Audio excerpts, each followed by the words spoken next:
My apologies for the long absence last week, but I had a little trouble trying to figure out what I wanted to review next until now.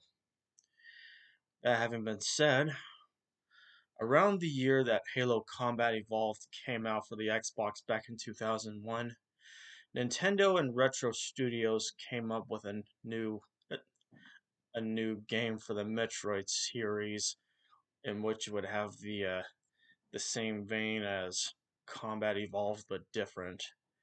That game was Metroid Prime.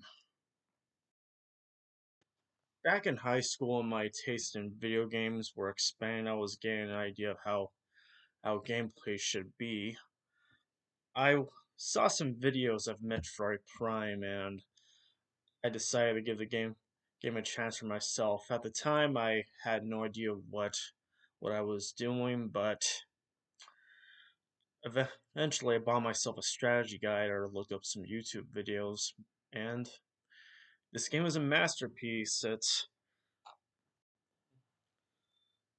it's basically a Halo if it were made by Nintendo. You're going around this planet called Talon 4 trying to figure out what happened to it and what happened to the Chozo. It's a very interesting game with a lot of deep lore to it, and along the way you're fighting the wildlife and eventually you're fighting the space pirates.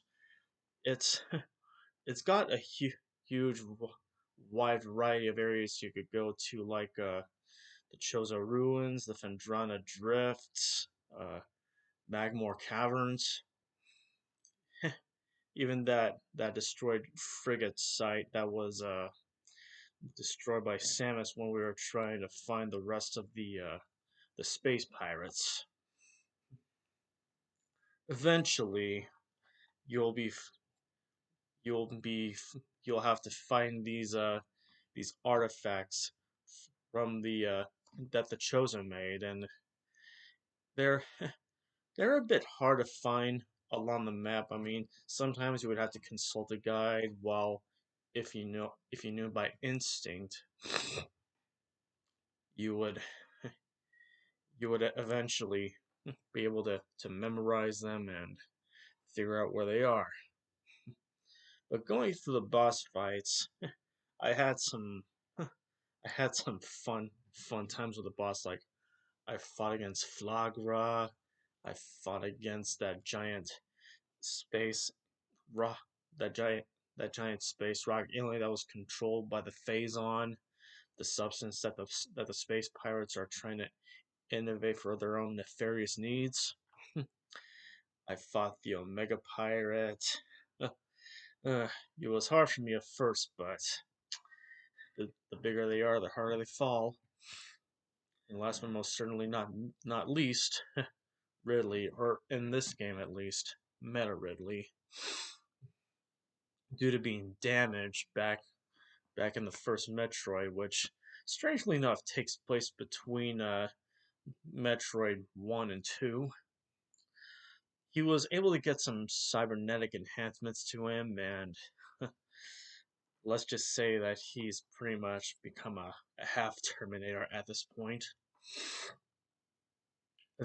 Eventually, at the end of the game, you fight him and you beat him with the help of the Phazon artifacts. And going into spoilers a bit here, so be warned, you're going to be fighting up against the creature in the title, Metroid Prime, and well, in the uh, in the post-credit scene, let's just say that we got another game after that. Let's put it that way. Well, anyway, if I had to give this game a rating, I think I'll have to give it either a 9 or a 10. For me, this game is straight perfection. It's a game where you go around trying to collect it, collect weapon expansions, trying to figure out where the next lore piece is, and always trying to figure out how the Chosen met their end on Talon 4.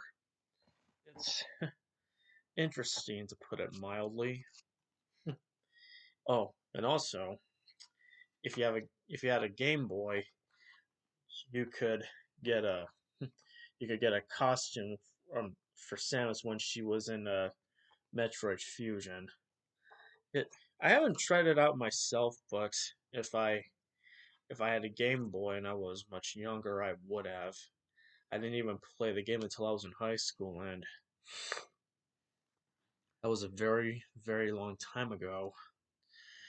But with all that out of the way, if you have a GameCube or you have a Wii, I would suggest playing it if you're a die-hard Metroid fan or if you're trying to get into the series. I haven't played the other 2D Metroids because they're a bit hard for me to get into, what with having to run around and side scroll. But it's fun. It's really fun. I may review the other Metroid. I may I may review the other 2D Metroid games if I find it within me to complete them, or at the very least beat them. But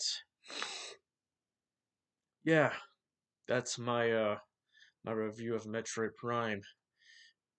If you like this video, give it a like and give me a subscribe if haven't already, like the Dreamcast guy would say. But anyway, I'll see you all later. Love you.